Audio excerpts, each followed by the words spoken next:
একবার হলেও এইভাবে চিচিঙ্গে রান্না করে খাবেন, খেতে কিন্তু অনেক মজা হয়। আমি এখানে 500 গ্রাম চিচিঙ্গে নিয়েছি, ছিলে ভালো করে ছোটো ছোটো করে কেটে নিয়েছি। এখানে আমি দিয়ে দিলাম পেঁয়াজ কুচি, কাঁচা লঙ্কা, রসুন কুচি।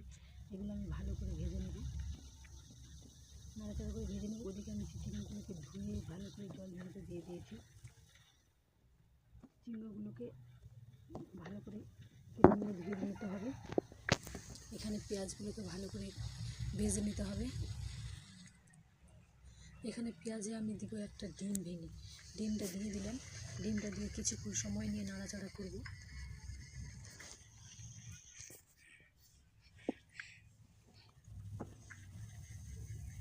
ডিমটা দিয়ে আমি একটু নাড়াচাড়া করে নিব।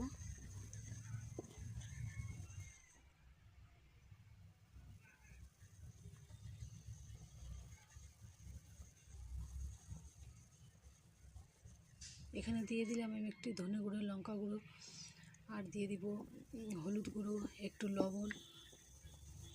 সব কিছু দিয়ে আবার ভালোভাবে একটু নাড়াচাড়া করে নিব।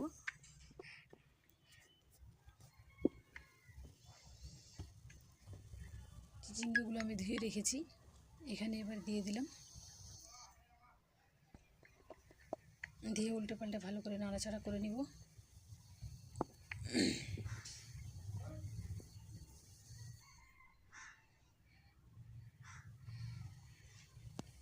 দিয়ে আমি ঢেকে এবার এটাকে সিদ্ধ করব।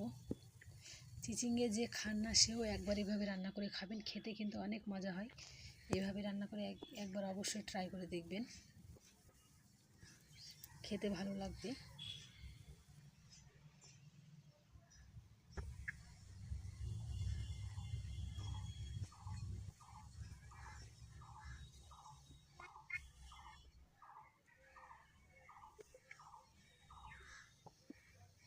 সব মশলা দিয়ে দিয়েছি, যে যা মশলা খান তা মশলা দিয়ে দেবেন। সিদ্ধ হয়ে আসছে, চিচিঙ্গাটা ঢাকা দিয়ে আমি সিদ্ধ করে নিচ্ছি।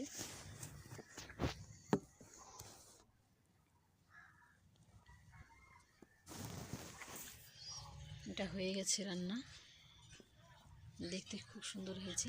এইভাবে রান্না করলে কিন্তু খেতে অনেক মজা। এবার আমি চিচিঙ্গাটা একটা বাটির মধ্যে তুলে নিব।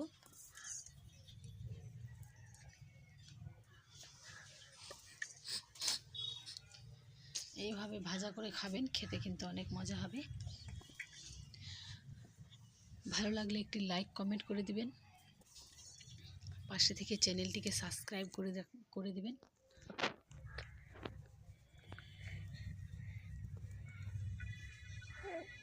বাই বাই, ধন্যবাদ।